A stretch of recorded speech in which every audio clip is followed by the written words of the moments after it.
What is alcohol beverage? 12 ounces. Of beer. 5 ounces. Of wine. 1.5 ounces. Spirits, whiskey, rum, liquor. What does BAC and its limit? BAC, blood alcohol concentration. BAC limit for Texas equals 0.08. Implied consent law of Texas.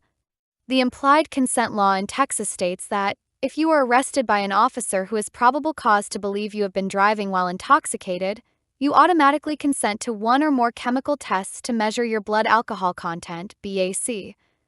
Refusal to a breathalyzer test is an automatic 180-day suspension of your license. What is DWI? And what is DUIA? DWI, driving while intoxicated, 0.08 BAC or above. DUIA, driving under the influence of alcohol by a minor. How much can I drink before I'm DW? Blood alcohol content BAC. Table for male M/female F. Number of drinks 0, 1, 2, 3, 4, 5. Body weight in pounds 100, 120, 140, 160, 180, 200, 220, 240. When you don't drink, it is the only safe driving limit. But when you start drinking, you are not a safe driver. According to your body weight, drinking limit changes differently for male and female. You will find that in the yellow marked area from the table. The red marked area of the table is for those who are overloaded alcohol drinkers and legally ineligible from driving in Texas. Fewer than 5 persons out of 100 will exceed these values. How much can I drink before I'm DW? Subtract 0.01% for each 40 minutes of drinking. This chart is a guide and individual results may vary. 1 drink equals 1.5 ounces. 80 proof liquor, 12 ounces. Beer or 5 ounces. 12% wine. Fewer than 5 persons out of 100 will exceed these values. How does alcohol affect my driving? Blood alcohol concentration BAC levels. 15% about 7 beers. Serious difficulty controlling the car and focusing on driving. 10% about 5 beers. Markedly slowed reaction time. Difficulty staying in lane and braking when needed. 0.08% about 4 beers.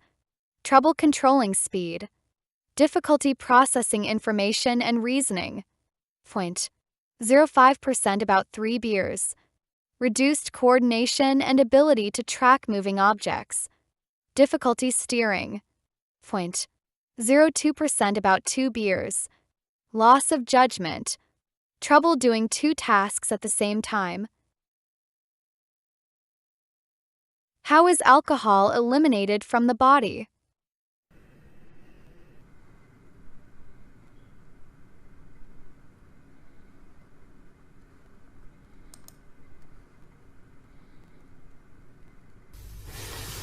When you drink, alcohol is absorbed straight into the bloodstream through the stomach and the walls of the small intestine.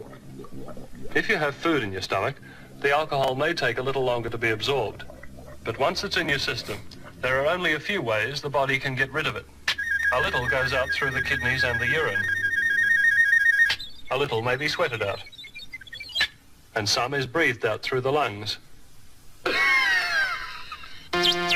which is the reason the breathalyzer works.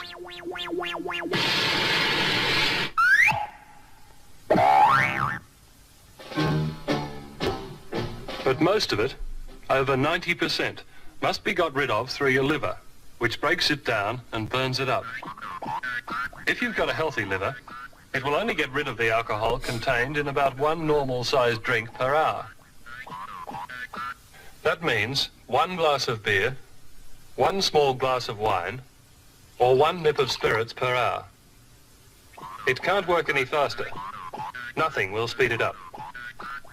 So when you drink faster than about 1 glass per hour, alcohol accumulates in your system, pushing your blood alcohol level higher and higher. This blood alcohol level is expressed as a figure, a percentage, 0.05%, 0.08%, 0.10%, and so on. This figure indicates the percentage of alcohol in your blood. Because your liver can only get rid of alcohol at a fixed rate, after a heavy night's drinking, your blood alcohol level may still be over the legal limit for driving the next morning. Coffee, cold showers are no help. They may wake you up and create the illusion of sobriety, but they have no effect on your blood alcohol level.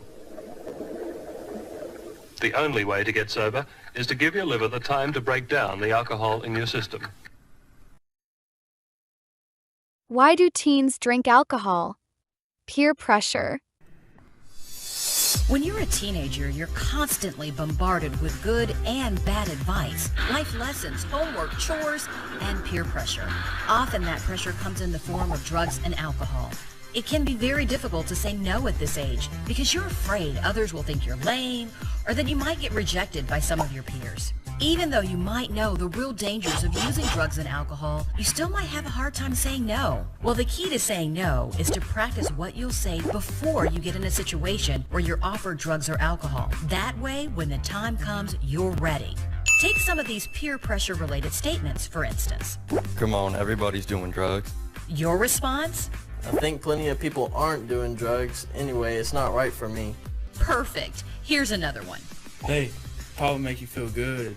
And you say, I already feel pretty good, and I don't want to mess that up. nothing wrong with that. Let's try a few more, like, Dude, if you're my friend, you'll get high with me. your response?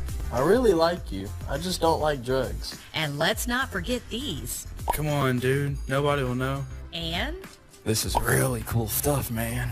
you fire back with, I'm not taking any chances. I'd be grounded for life if I got caught. and I know someone who got really sick from that. That's not cool at all. arming yourself with a wide range of reasons not to do drugs or alcohol is a great way to keep yourself free from using a substance that you know can harm you or your friends. You might even set such an example that your peers will respect you and try to emulate you or come to you for advice. So don't be afraid to rehearse your reasons to say no and put them into practice when the time comes.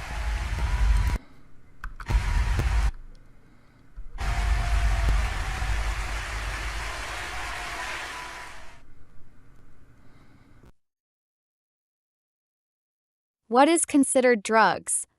Over-counter drugs, prescription drugs, illegal drugs. Be strong in your values. Choose your friends wisely.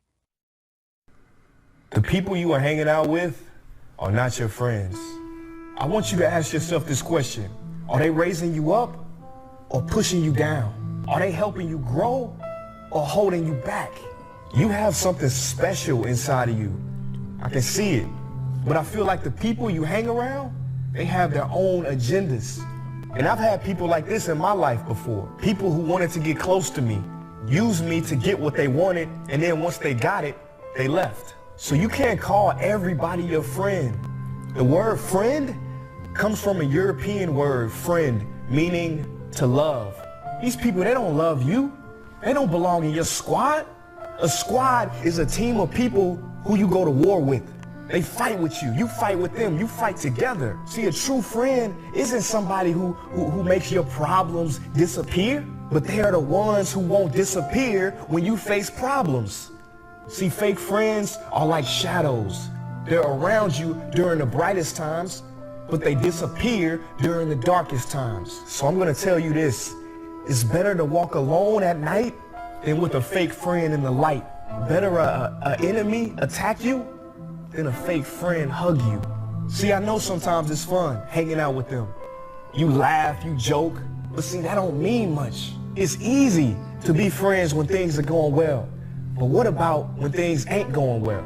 Oprah said everybody want to ride with you in a limo. But what about when that limo breaks down and it's cold? Who's going to be there with you on the side of the road? Who's going to be there to carry your bags with you as you got to walk home? See, I don't want to preach, but your life is dependent on two things: the people you hang out with and the books you read. Do not stunt your growth by hanging out with the wrong crowd. I'm gonna say it again. You have a gift inside of you. You gotta answer that call because it's not gonna ring forever. The more time you spend with these people, the less time you're gonna have to bring that gift out. I know you may say it don't matter, they don't affect me. And to that, I wanna ask you this. What's the easiest way to catch a cold? You hang out with somebody with a cold, right? Well, what's the easiest way to catch a negative mindset? You hang out with somebody with a negative mindset. The energy you hang around, it matters. You can't hang around energy vampires. They say people come into your life for a reason, a season, or a lifetime. See, I believe these so-called friends you have, their season has passed. And it's your season now, where you flourish, where you grow, and you become exactly who you were always meant to be.